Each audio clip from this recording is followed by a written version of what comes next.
Mais uma vez é muito bom ter vocês aqui comigo hoje, numa terça-feira à noite. Eu vejo que em alguns lugares está frio, em outros lugares não está tão frio assim. Tá todo mundo aí bem acomodado, bem acomodada. E nós vamos começar hoje estudando uma parte importante da nossa jornada pelas histórias de Jesus.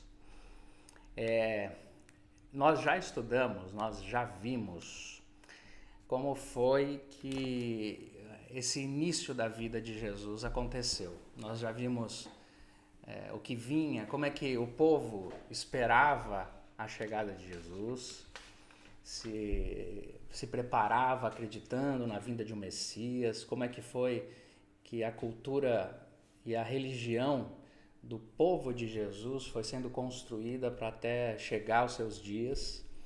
Nós já vimos sobre o nascimento de Jesus, sobre seus pais, vimos sobre algumas outras pessoas muito importantes no nascimento de Jesus e também história de vários coadjuvantes desse nascimento que tiveram muita importância nos dias de Jesus. Nós vimos também sobre o desenvolvimento dele, sua infância, até ele se tornar um homem, como é que se deu na sua relação familiar, e tudo isso está lá gravado. Então, a partir de agora, a gente vai entrar na vida pública de Jesus, naquilo que os evangelhos registraram com maior informação sobre como se deu esse tempo de vida pública de Jesus. A vida de Jesus, publicamente, começa aos 30 anos de idade. Quando ele tem 30 anos de idade, mais ou menos, ele começa a se apresentar publicamente, a fazer seus milagres, a falar as suas palavras e proferir seus ensinos, a se encontrar com as pessoas, a assumir quem ele era, aos 30 anos de idade. E apenas por 3 anos ele vai viver entre os seus discípulos, vai falar tudo o que ele falou, fazer os milagres, tudo aquilo que está registrado nos 4 evangelhos, os primeiros 4 livros do Novo Testamento. Em 3 anos, Jesus Cristo fez tudo o que ele precisava fazer. Em 3 anos de vida pública, ele ensinou tudo o que precisava ensinar, fez os milagres que precisava fazer e se encontrou com as pessoas que precisava encontrar. Existe um trecho no Evangelho de João, no último capítulo do Evangelho de João, que conta pra gente que tudo aquilo que foi registrado no Novo Testamento, né, nos 4 evangelhos, foi apenas um pouco do que Jesus Cristo fez.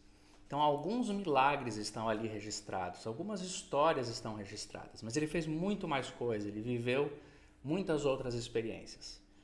E o João explica, o João fala assim: agora, essas histórias foram registradas para que vocês creiam que ele é quem ele disse ser, para que vocês acreditem que o que ele fez na terra foi de fato transformador, para que vocês entendam que ele é Jesus, que ele é o Cristo.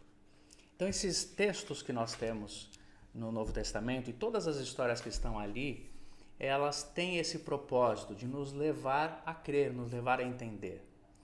Isso que me ajuda a olhar para cada uma dessas histórias, cada um dos encontros e cada um dos milagres e procurar uma razão, um ensino, um significado espiritual mais profundo por trás de cada história. É como se cada milagre de Jesus, se cada encontro e cada ensino dele carregasse um significado espiritual mais profundo. Ele fez muitos milagres, alguns foram registrados. E esses que foram registrados querem nos informar alguma coisa existencialmente mais profunda. Eles não estão colocados ali por acaso. Cada um dos evangelistas tinha uma intenção ao escrever esses milagres, essas histórias todas. Então nós vamos ver agora, a partir de hoje, alguns dos milagres mais importantes que carregam um significado muito importante e que ajudam a gente a entender a própria história de Jesus, assim como também ajudam a gente a perceber a própria alma, a nossa própria história. Hoje eu quero contar para vocês um milagre que Jesus Cristo realizou num casamento. Foi o primeiro milagre que ele realizou. ele estava num casamento com vários dos seus discípulos já, e inclusive sua mãe estava nesse casamento e sua família. Todo mundo ali.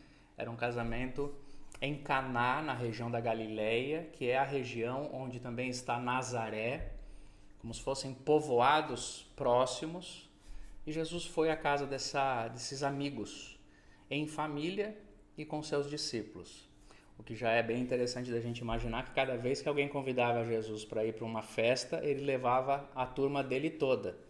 Então, se você quisesse convidar Jesus para jantar na sua casa, você ia convidar Jesus e no mínimo mais 12. Eles sempre estavam juntos com Jesus.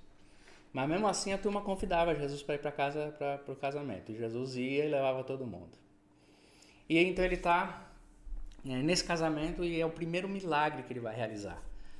E a partir desse primeiro milagre as pessoas vão começar a prestar atenção nele. E os seus próprios discípulos vão se surpreender muito com esse acontecido e vão entender que alguma coisa está acontecendo diferente.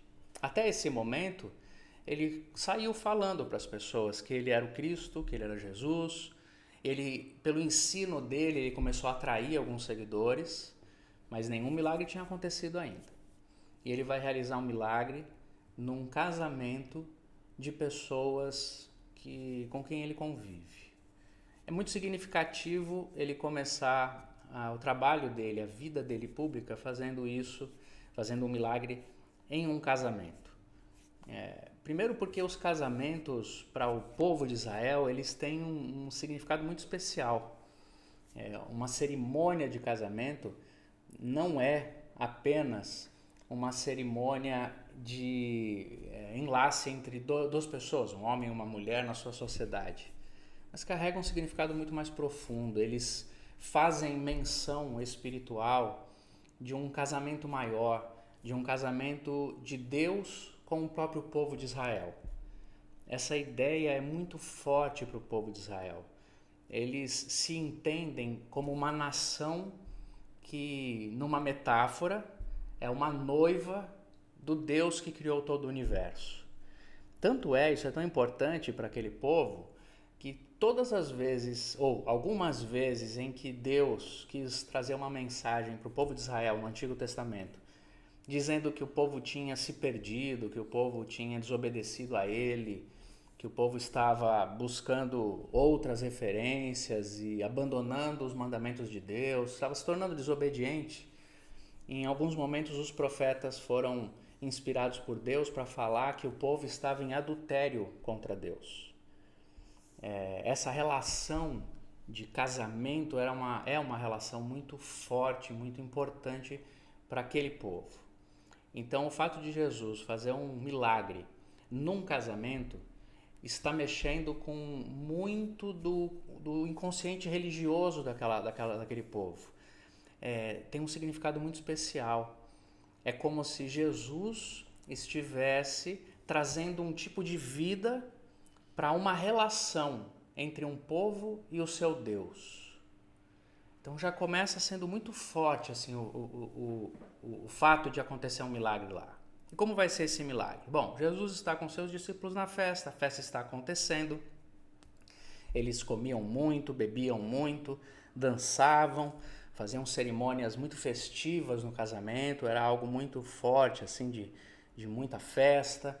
Um casamento judeu, ele é de muita celebração, e eles estavam lá, e num determinado momento da festa, aconteceu um problema, o vinho acabou.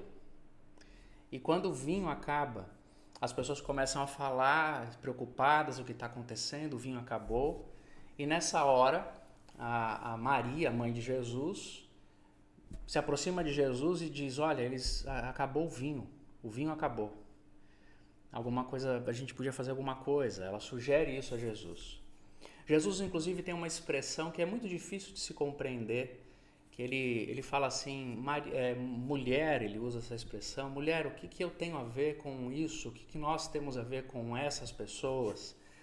É uma expressão que parece ser muito difícil de entender, mas é como se Jesus estivesse ali, naquele momento, se referindo a aquelas pessoas com o seu problema, como se ele não quisesse se envolver. O que não é verdade, não é isso que acontece, tanto é que ele vai se envolver. Essa expressão é muito difícil da gente entender, a não ser por um outro detalhe que nos ajuda um pouco, mas ainda continua sendo difícil, que é quando Jesus ainda responde assim para ela: o meu tempo, a minha hora ainda não chegou. Por que Jesus usou essa expressão quando a Maria falou, acabou o vinho? Porque aqui entra um aspecto muito importante sobre o significado do vinho, tanto para aquele povo como para aquilo que Jesus vai usar como referência, como metáfora na sua própria existência. O vinho tem um significado para todo aquele povo na antiguidade, que é o significado da vida. O vinho simboliza e lembra o sangue. E os antigos sempre entenderam que a vida de um ser está no sangue. Que quando acaba o sangue, ou quando o sangue para, ou quando a pessoa verte o seu sangue, é quando ela morre. Então, o sangue é simbolizado com o vinho. Quando eles bebem vinho, quando eles celebram alguma coisa com vinho, eles estão celebrando a vida. Então, quando a Maria se dirige a Jesus e diz, não tem mais vinho, essa maneira de falar, essa expressão que ela é usada, é quase como se ela estivesse dizendo, já não tem mais vida. E é justamente a vida que Jesus entrega pelos homens que ele vai chamar de vinho. Lá na Santa Ceia, que a gente conhece a história um pouco, que é a última ceia de Jesus, quando ele está ceando com seus discípulos, ele parte o pão e ele pega o vinho. É por isso que até hoje nas igrejas cristãs a gente celebra a Eucaristia, a ceia, com pão e vinho ou suco de uva, depende muito do contexto e da necessidade de cuidado com a bebida alcoólica que cada religião tem a sua. Mas o significado daquele vinho é o significado da vida. E quando Jesus vai na ceia dele dizer, esse aqui é o meu vinho, esse aqui é o meu sangue, ele usa o vinho para falar. Esse aqui é o meu sangue, eu estou entregando por vocês, eu vou morrer por vocês. Então lá naquele casamento, quando a Maria vem falar para ele, acabou o vinho, ela está usando uma expressão que cada vez que numa celebração de casamento alguém dissesse acabou o vinho, eles estavam dizendo acabou a festa, acabou a alegria, acabou a vida. E a referência que Jesus vai fazer dizendo para ela, ainda não chegou a minha hora, é ele dizer, eu ainda não vou entregar o meu vinho, o meu sangue e a minha vida, não é agora, é só lá na frente que eu vou fazer isso. Esses significados espirituais mais profundos vão ficar claros, um pouco mais claros, conforme a história continua. Porque Maria então fala para os encarregados da festa, tudo que Jesus mandar fazer, vocês fazem. Ele sabe o que ele vai fazer agora. Nisso, Jesus conversa com os encarregados da festa ali e pede para eles o seguinte, peguem suas vasilhas, encham de água, e eles tinham vasos onde se usava para colocar vinho de 100 e tantos litros, cada um dos vasos que eles tinham ali. Pegaram vários desses, encheram de água e apresentaram para Jesus. Nisso Jesus colocou a mão naquele lugar, fez sua oração, pegou um pouco e falou para o encarregado da festa, agora se sirva, experimente. E quando aquele homem experimentou, era vinho, não tinha mais água, o que tinha era vinho. Ali aconteceu o primeiro milagre, que Jesus Cristo transformou água em vinho. Esse vinho começou a ser distribuído e alguém da festa, um dos encarregados mais importantes que cuidava de tudo, se aproximou dos noivos e disse o seguinte, o que aconteceu? Que vinho é esse que você nos está nos oferecendo? Que vinho? Onde você arrumou esse vinho? Ele ainda usou uma expressão dizendo que era comum acontecer naqueles dias, como é comum acontecer em muitas festas. Ele disse, geralmente, quando os anfitriões oferecem um vinho numa festa, eles oferecem o melhor vinho no início, e aí quando as pessoas já estão um pouco alteradas, eles colocam o pior vinho, porque aí já não tem mais importância. A pessoa já está alterada, ela toma qualquer vinho e está resolvido. Você não. Você deixou o vinho melhor para a última parte da festa, Que vinho é esse? E aí, naquele momento, quando isso aconteceu, quando as pessoas perceberam, quando quem estava sabendo do que tinha acontecido, especialmente os discípulos de Jesus, quando eles perceberam que Jesus transformou água em vinho e que o vinho que ele tinha servido era de qualidade superior e que todo mundo ficou maravilhado com aquilo, até os seus próprios discípulos começaram a acreditar ainda mais nele. E assim se encerra o registro dessa história, né? A apresentação dessa história toda. Quando Jesus Cristo está diante do povo de Israel ali, e está aí todo mundo celebrando um casamento, e é justamente num casamento em que as pessoas lembram, fazem menção à relação religiosa do povo com o seu Deus, e acaba o vinho, essa expressão da Maria, acabou o vinho, é quase que uma declaração de denúncia, para dizer, não existe mais vinho no casamento do povo com Deus. Já não tem mais vida nessa religião. Já não tem mais vida para esse povo. Não tem mais vida naquilo que eles falam. Não tem mais vida nas celebrações que eles têm. Não tem mais vida. Acabou. Não tem mais vinho. Isso era uma denúncia. Muito mais forte do que apenas fazer uma afirmação num casamento. Aquilo era quase uma denúncia profética a respeito de uma religiosidade vazia que aquele povo já vivia.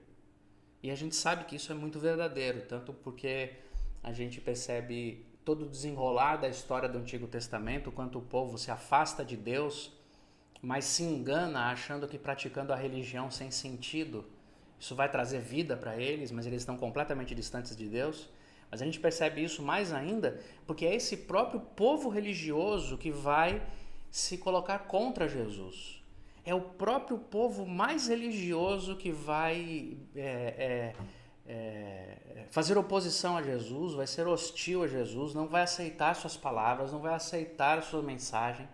É justamente esse povo que vai estar mais preocupado com o seu status, com os seus benefícios materiais, sociais, a sua relação com o império.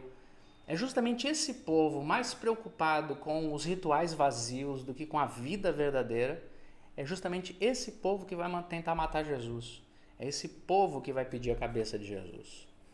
Quando Maria então faz essa afirmação, acabou o vinho, ela está dizendo isso. Não existe mais vinho nessa religião da qual todos nós fazemos parte. Já não há mais vida. Nada mais há. E aí, quando Jesus Cristo transforma aquela água em vinho, ele está fazendo uma declaração muito importante para dizer para aquelas pessoas o seguinte: eu sou o vinho que vem trazer vida a todos aqueles que querem de fato encontrar a Deus. E até aqui, toda a estrutura religiosa que vocês tinham é só água. Ela não traz essa vida que o vinho, na concepção deles, trazia. Só água. Não tem nada aqui. Não tem a força do vinho, a beleza do vinho, o sabor do vinho, a vida do vinho. Não existe. Só existe uma religião vazia. Só existe uma religiosidade que não leva as pessoas a lugar nenhum. Eu sou o vinho. Eu vim trazer esse vinho novo.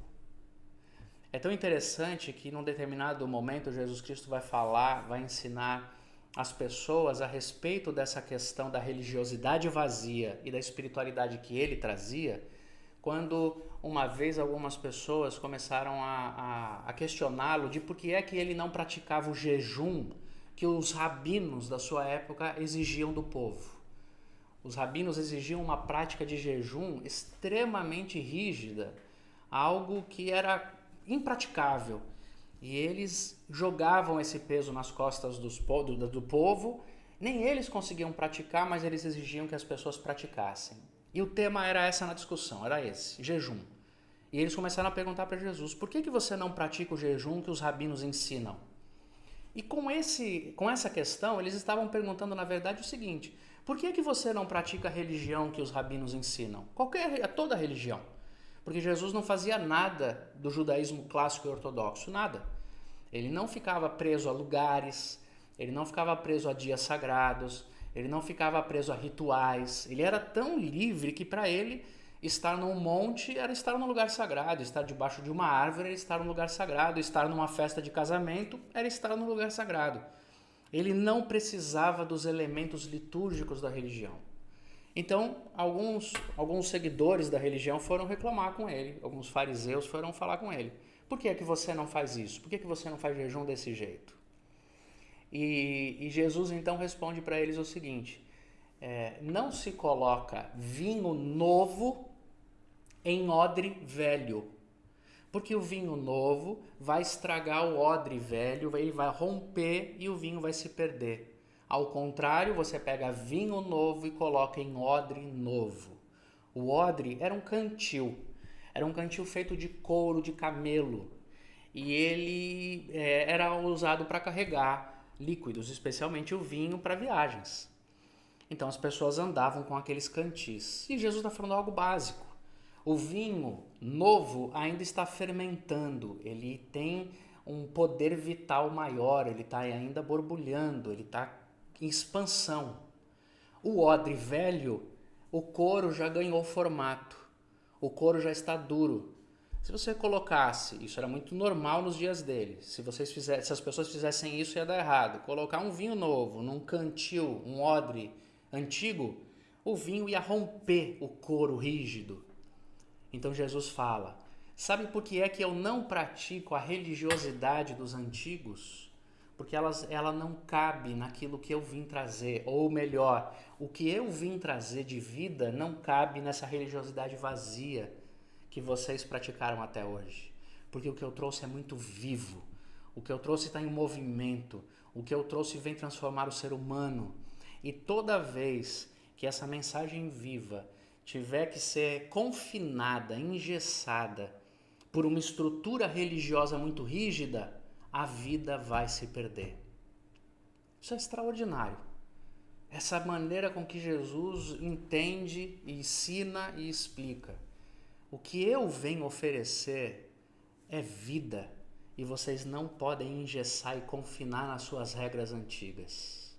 Não dá. Não dá para fazer isso. De modo geral, toda vez que uma religião, seja ela qual for, ela se torna muito engessada, muito cheia de elementos litúrgicos, muito dogmática, quanto mais ela tem rituais de pertencimento, quanto mais ela tem dificuldades de relação das pessoas com a divindade, quanto mais ela propõe obstáculos e mais rígida ela é na compreensão da vida e do mundo, menos ela é capaz de assimilar e manter o que está vivo. Nós estamos vivos, nós estamos em movimento. A palavra de Jesus, a ação de Jesus no mundo é movimento constante. E isso nos expande a nossa mente, faz a gente entender coisas novas, altera a nossa compreensão da vida, nossos ânimos, nossas emoções, altera tudo o tempo inteiro, está em movimento, e religião alguma é capaz de conter esse movimento. Por isso que é sempre melhor viver uma espiritualidade leve, não engessada nesses elementos religiosos, porque senão o que acaba acontecendo é que todos os elementos da religião engessada, eles acabam abafando a vida de Jesus, o Espírito de Jesus, o Espírito das palavras dele que são revelados no Evangelho.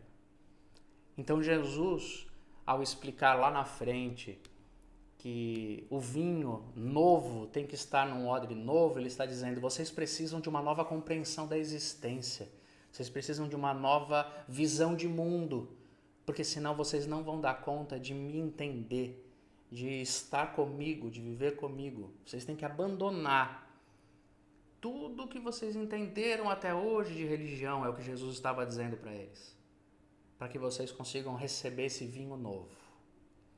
E quando no casamento Jesus transforma a água em vinho, e esse vinho novo é melhor que o vinho antigo, contrariando o costume dos casamentos, e é costume de qualquer festa, qualquer lugar, muitas vezes acontece isso. Você dá comida melhor no início, que as pessoas estão ali, e depois que todo mundo comer um pouco, você já dá qualquer coisa. Você dá bebida melhor e depois a bebida ruim. Jesus Cristo, contrariando esse costume, causa esse espanto em todo mundo e traz essa informação muito importante ao dizer o seguinte: quando eu chego, quando eu me apresento, o que eu ofereço é infinitamente superior a tudo aquilo que até hoje vocês construíram. O vinho que vocês produzem, por melhor que possa ser, o vinho que vocês produzem com seu esforço, vocês colheram a uva, vocês amassaram a uva, vocês deixaram fermentar a bebida, vocês acondicionaram da maneira correta, vocês fizeram o melhor que vocês podiam fazer, mas todo o esforço de vocês não se compara ao que eu dou, ao que eu ofereço.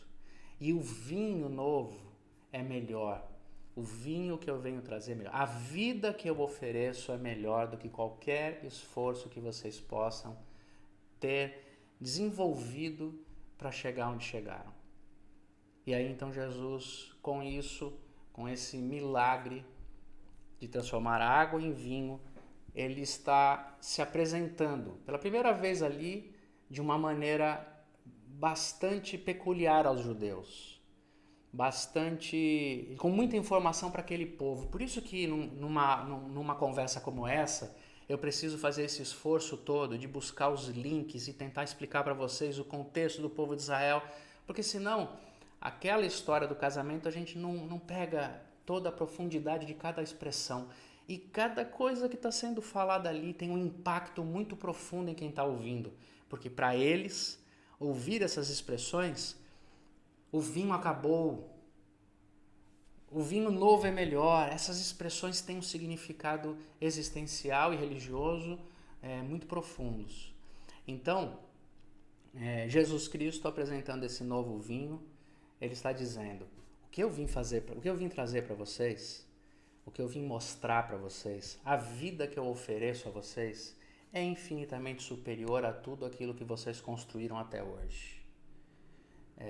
A humanidade sempre construiu os seus caminhos de descoberta religiosa, os seus caminhos de elevação.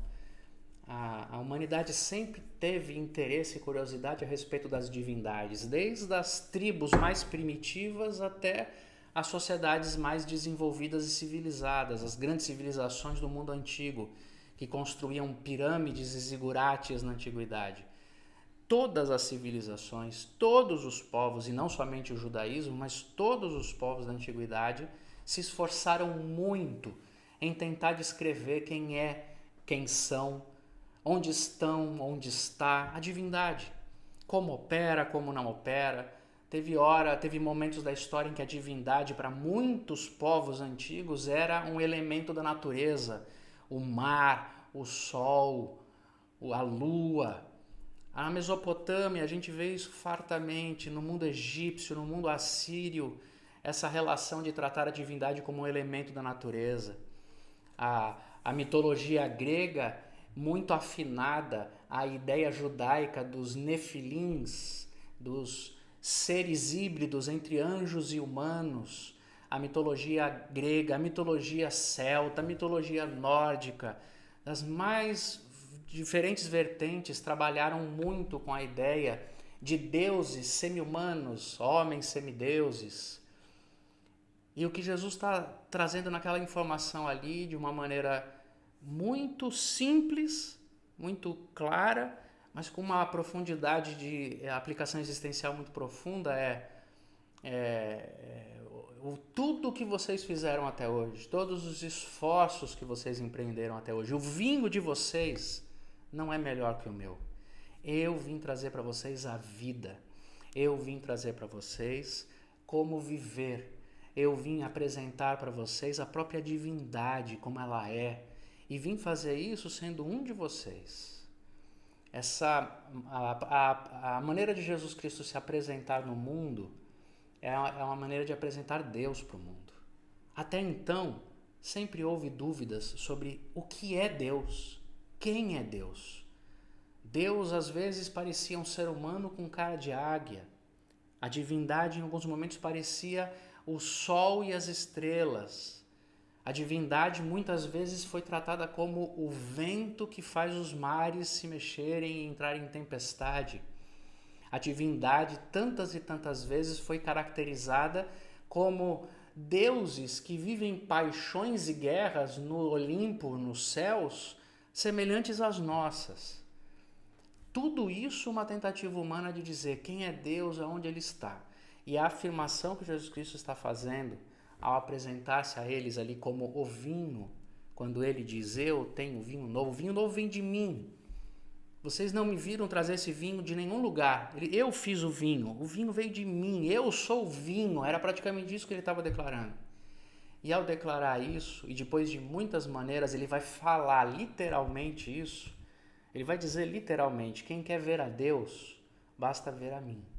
Você quer saber quem Deus é? Olhe para mim. Para mim, para esse humano que está diante de vocês, que de tão divino consegue ser humano completamente. Consegue ser plenamente o que Deus quer que você seja. E por isso é que eu sou tão divino. Essa é a proposta de Jesus. E assim, a gente poderia e deve perder a noção de mistério da divindade, o medo da divindade, a confusão a respeito da divindade. Porque quando Jesus Cristo se apresenta dizendo eu sou Deus, ele vai fazer isso várias vezes, nós vamos ver isso muito no nosso estudo. Ele está dizendo o seguinte, se você quer saber quem Deus é, olhe para o que eu falo, olhe para a maneira como eu vivo e para a maneira como eu trato as pessoas. Deus é assim. As outras questões a respeito de Deus, sua forma, seu poder, onde Ele está, elas são metafísicas, misteriosas e não importa mais tanto, porque Deus encarnou, Deus está ali. Então Jesus apresenta-se dizendo, eu sou o vinho que vocês não dão conta de produzir. A religião de vocês não dá, a justiça própria de vocês não dá, vocês não dão conta de produzir. Quando a gente pessoalmente olha para essa história e começa a tentar encontrar os próprios significados para a nossa vida, a primeira coisa que me vem à mente quando eu vejo isso é a própria questão da possibilidade de que as coisas da vida sejam restauradas, que haja uma ressuscitação de chances da vida, que a vida possa renascer. Esse texto é muito bonito porque diz, especialmente num casamento, aonde a alegria acabou, portanto, se acabou a alegria, acabou a festa, quase que numa metáfora para dizer para nós na nossa vida, quantas vezes a nossa vida também acaba a alegria. Quantas vezes a gente na nossa vida também acabou a festa, acabou a alegria, acabou a vida. Não há mais vida, eu só estou caminhando. Eu apertei um botão automático e estou seguindo. E aí então vem uma história dessa, linda, que tem todo esse significado religioso, contextual, histórico que eu lhes dei, mas que também tem um significado existencial de dizer para nós que Jesus é aquele que faz a vida acontecer de novo. É aquele que numa experiência de morte em vida faz reviver.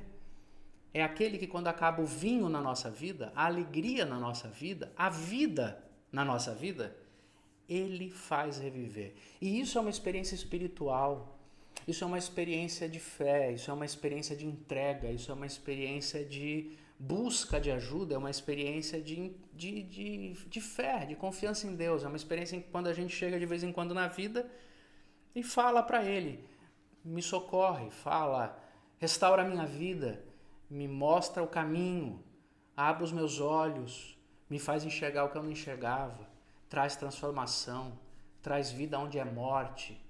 É a experiência de quando a gente olha para uma situação da nossa vida que morreu e a gente diz, eu não quero que morra. Faz alguma coisa acontecer, faz ressuscitar, traz vinho novo para isso.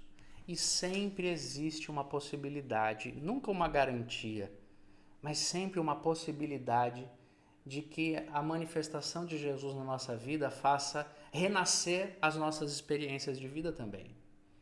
E sempre há uma grande força, uma grande possibilidade em que a gente, buscando a Jesus, não importa o que já tenha morrido dentro da gente, ressuscite alguma coisa em nós e nos faça seguir vivendo. Porque a vida, e na vida, não são somente as experiências que acabam. A gente também acaba um pouco quando elas acabam. Quando existem nossas perdas e nossos lutos, a gente também morre um pouco. E pode ser que muitas das experiências da nossa vida não ressuscitem mais. Acabou, acabou. Não vai voltar mais, porque a vida é assim. Mas nós, que morremos um pouquinho naquilo, podemos ser ressuscitados para viver de novo. E isso é uma experiência espiritual. É uma experiência de fé.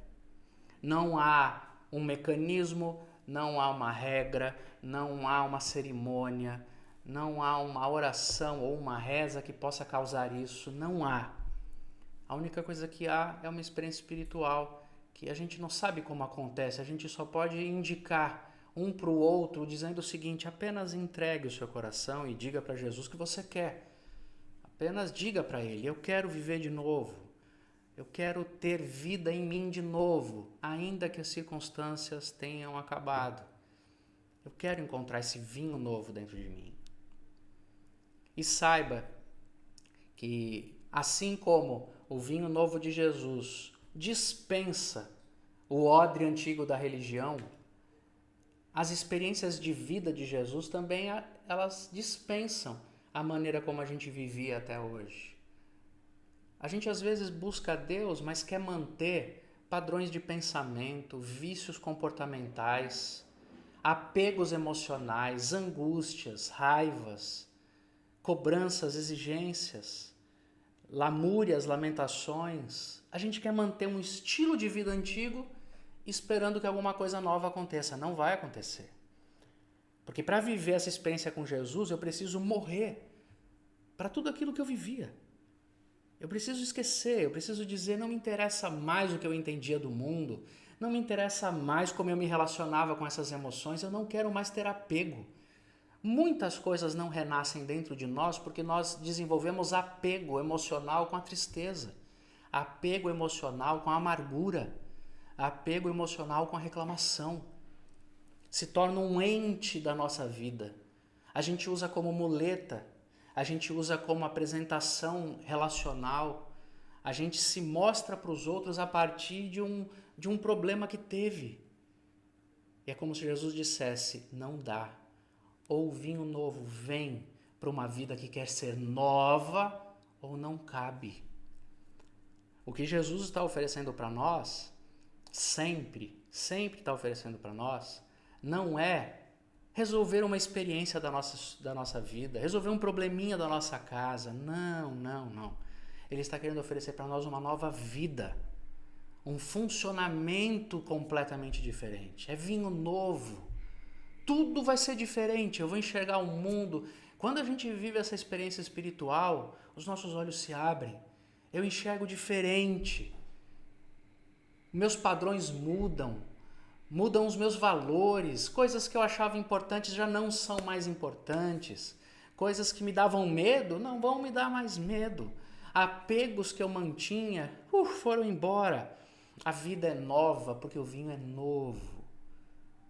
Não é consertar o odre velho, é trazer vinho novo que precisa de uma vida, de um odre novos também.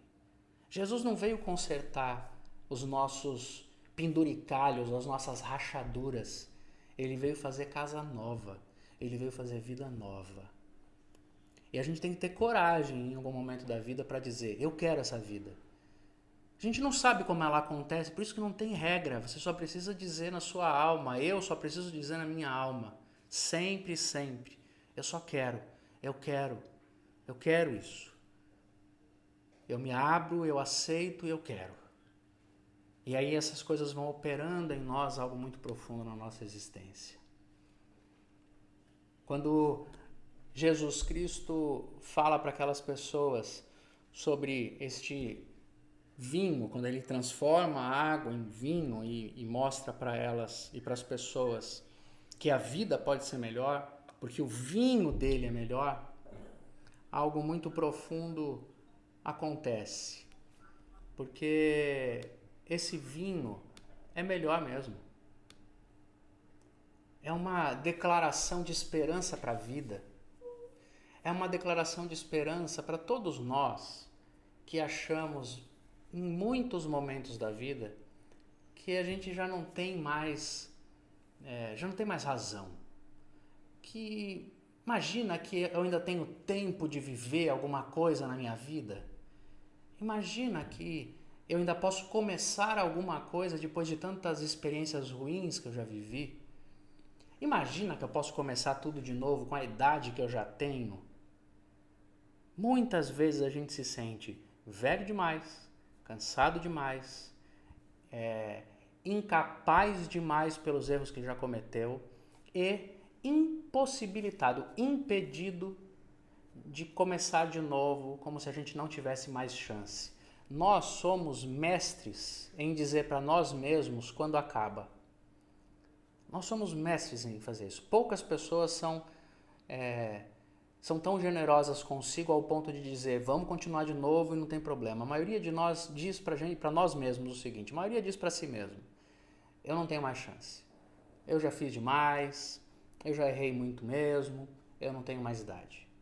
E essa expressão de que o vinho do final é melhor, de que a vida depois da crise pode ser melhor, de que a vida depois da perda é melhor, de que a vida depois de várias tentativas, uma hora vai ser melhor, é o que nos mantém vivos, é a esperança. A gente precisa ter devolvida para a alma a esperança de que o melhor ainda está por vir. E quando um ser humano é batizado com essa imagem, com essa visão, com essa ideia de que o melhor está por vir, de que ele pode continuar, aí não importa a idade que tem, não importa quantas vezes já tenha perdido, não importa quantas cicatrizes carregue no corpo, levanta e faz de novo. A gente não se impressiona de vez em quando com algumas pessoas já bem idosas, decidindo fazer um esporte novo, fazer uma viagem, fazer uma mudança na vida. A gente não olha para isso e fala, nossa, que inspirador, como eu queria. Aí a gente olha para a vida e fala, eu tenho 30 anos e não aguento mais nem seguir em frente. Como essas pessoas me inspiram. De alguma maneira, essas pessoas foram batizadas com essa ideia de que o que vem pela frente pode ser melhor. Não importa o que aconteceu. Acreditar, ainda que a gente não esteja vendo, que o que vem pela frente pode ser melhor, é o que traz esperança. E porque geralmente é mesmo. Geralmente é. Quando nós queremos ser espiritualmente sensíveis, depois das perdas, depois dos baques, a gente melhora. Quando temos um compromisso de sensibilidade espiritual, quando nós temos um compromisso com a vida, a gente melhora. A perda faz a gente ser mais sensível. As transformações do mundo, os baques, os sustos da existência fazem a gente se tornar mais maleável. Uma pandemia faz a gente se adaptar e a gente descobre coisas que nem imaginava que podia fazer. Algumas pessoas conseguem fazer isso. É um poder de adaptação, é uma capacidade de sensibilidade espiritual e é uma esperança mínima de que vamos em frente, alguma coisa vai ser melhor, vamos em frente, vamos continuar. A impressão que eu tenho às vezes é que quando a Maria no casamento falou assim, acabou o vinho, eu já imagino um monte de gente se levantando da festa e indo embora falando mal do anfitrião. Que festa ruim! No meio da festa acabou o vinho. Ah, que coisa ruim, eu vou falar para todo mundo. Eu vou contar desse casamento do Enoque, que foi horrível lá em Caná. O vinho acabou. A gente desiste muito, às vezes a gente desiste muito antes da hora. Só porque a gente não consegue acreditar que alguma coisa boa pode acontecer, que o vinho novo ainda está por vir. Muita gente deve ter ido embora daquela festa. Alguns curiosos ficaram para ver o que ia acontecer. E os que ficaram se surpreenderam com um milagre e beberam muito bem e celebraram muito bem e disseram: esse vinho é melhor. Sabe aquela experiência na vida que a gente vive quando não desiste de viver? Ainda que a gente tenha que desistir de situações e circunstâncias, mas não desiste de viver. Porque desistir de circunstâncias, às vezes, é uma questão de saúde, é uma questão de necessidade, é uma questão de deixar ir. Quem não desiste nunca de uma circunstância, uma situação, muitas vezes é só teimoso.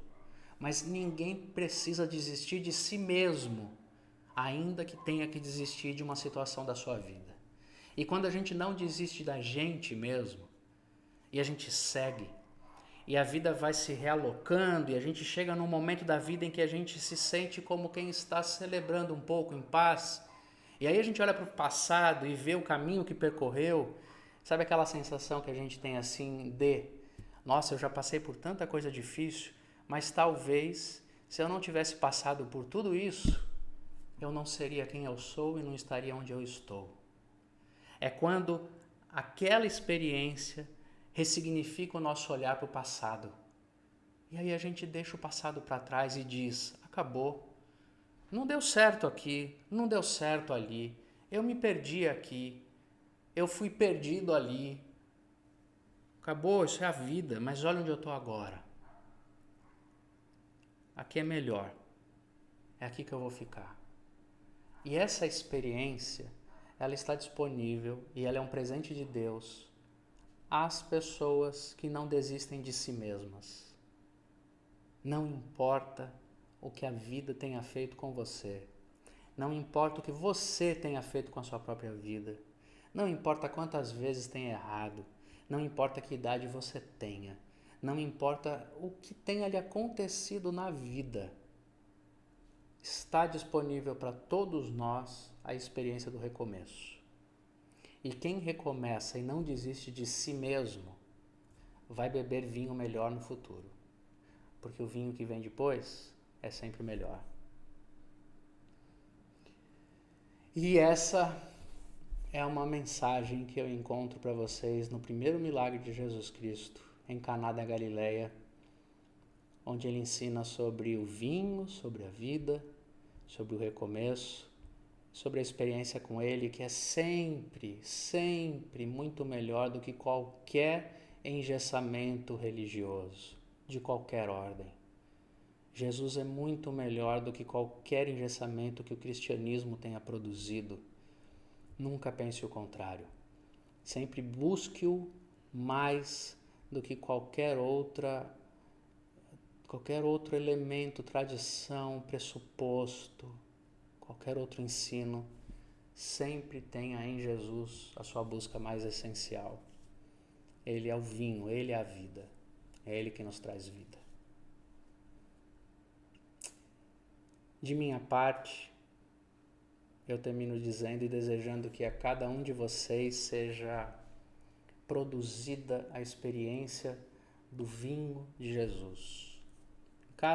Em cada um de nós aqui nessa noite aqui reunidos, eu desejo isso. Desejo que sua vida viva renascimentos e ressurreições.